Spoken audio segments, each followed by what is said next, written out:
Hey everybody, it's April, and today I want to talk about how there is strength in believing. Believing that you can do it helps make you stronger. So I'm going to start off on hands and then switch around a little bit. This is my first time practicing in a dress since I left my day job, or my other day job, and so this will be different. Okay, so starting in table, pull your shoulders down your back, lift your upper back, lift your chest, pull in your belly, come up on your toes, shift your weight forward slightly. Oh, the timer has begun. And once you're in your plank, do everything again so you make sure it's nice and strong. Separating your shoulders again, pulling in your belly, tightening up your glutes, pressing your heels back. So you've got a nice strong plank. And you know what? This may be as long as you hold it. That's okay. But at least you'll know that it was strong. It's much better to have a nice strong pose that you only hold for a few seconds than to have a kind of a wonky plank that you hold for a longer amount of time. You're really not getting the benefits from it. And you're cheating yourself out of that fact that, oh, I held a plank for 2 minutes, but my hips were sagging and my shoulder blades were pulling together. You're not really getting the benefits. And that's what I mean by cheating yourself. You're not cheating anybody. I don't think you're getting a prize for it. But yes, the prize is that you are making yourself stronger. And you're finding out that you can hold plank longer than you thought, more than likely.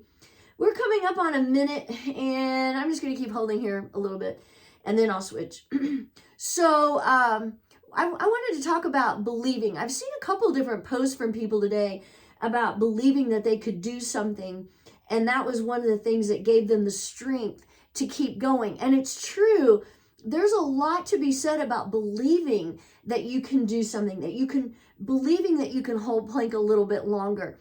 And it might take you a while to work up to it, but who cares? When I started off handstanding, I just had a belief that I could learn how to do it. And excuse me, keep in mind, I had never done one in my life. I had not even as a kid. I wasn't in gymnastics. I wasn't in sports, but I believed I could do it.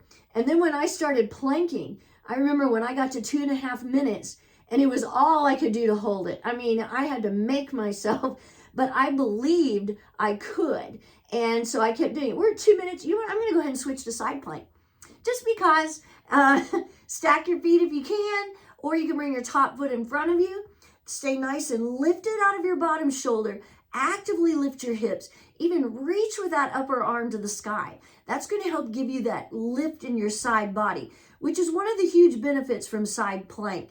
You're working on your obliques, and which helps with twisting, bending, also working on that six pack.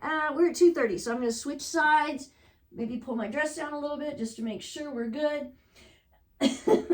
Lifting your hips, pressing your bottom hand into the floor, and I even kind of give myself an extra little push to stay lifted out of my shoulder.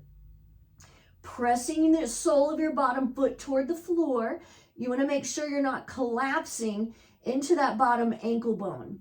Still lifting my hips, reaching with my upper arm. 3 minutes, so I'm coming back to my hands, and I guess I should switch to forearms. I haven't done forearms today. So if you switch to forearms, see, it's really easy to let your hips drop.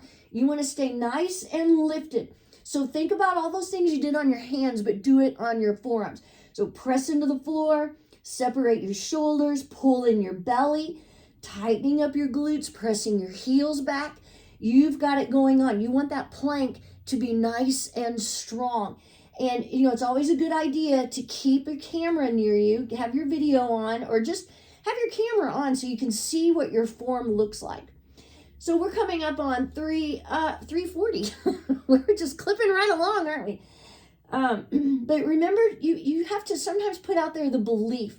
Recently, I even told my husband, I quit my job to really work on my handstands and handstanding grandma, my planks.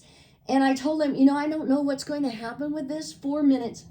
But I said, I just want you to believe that something will happen. Believe that something good will come from this. And I said, that's what I need. That's all I need from you is that belief. And so, it starts with me, though. It starts with you. You have to have the belief that it's going to happen. If you approach your plank or whatever fitness routine you're doing or anything new that you're starting with the oh, I don't know if it's really going to happen or not. I don't know if I can make this work. Then you know what? You're already putting out there that doubt. It's the same way with if you say, well, I'm going to try. Try already, using the word try kind of puts out there the possibility of failure.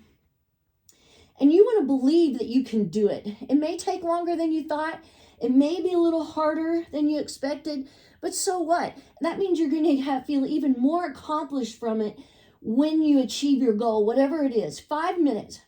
So you just need, not just, but you need to start with the belief that you're going to do whatever it is you're trying to do. You're going to hold plank longer. You're going to start practicing hot yoga more. You're going to go to the gym. Oh, we're at 5:15. You're going to go to the gym more often than what you've been doing. Have that belief. Put it out there. That belief is going to make you stronger. I guarantee it. Have a great day.